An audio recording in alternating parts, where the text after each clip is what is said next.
Niekaip nenustosi, kol nepakeisi pasaulyje žiūrą. Yra, pasakysiu banaliai, kaip taisyklė ir kitaip būti negali.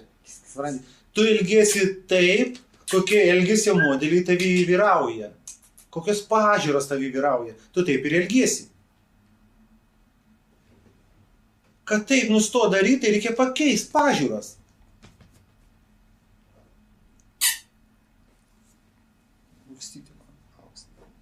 Reikia pakeisti pažiūras. Supranti? Jeigu, kaip mes kalbėjom, jeigu tavo pažiūros įvyrauja tokia nuostata, kad ten už kažką kažkokios problemos, kažkokie atsakingumai, kaltės tavęs slegia visokius, supranti? Tai negali tu kitaip elgtis, negu tu tik ir galvoji apie šitą pasaulį. Tai ką aš tau galiu patart konkrečiai? Ateik, pasikalbėk su manim. Mes tau pakeisim tas pažiūras. Grinai. Tiesiai, racionaliai. Pati tau ir aš tau kartu, mes kartu tau įrodysim,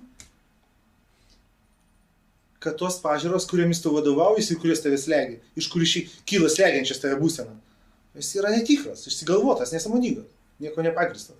A tos, kuriams pateiksim, tu jų net nesugebėsi nuginčyti niekaip. Tai yra tas pažiūros, kuris tave slegia, aš sugriausiu argumentais greitai ir lengvai. Ir tu tau tokias pažiūros, kurių tu nesugriausi jokiais argumentais. Nu, aš manau, bandyk. Kol kas dar nepavyko niekam.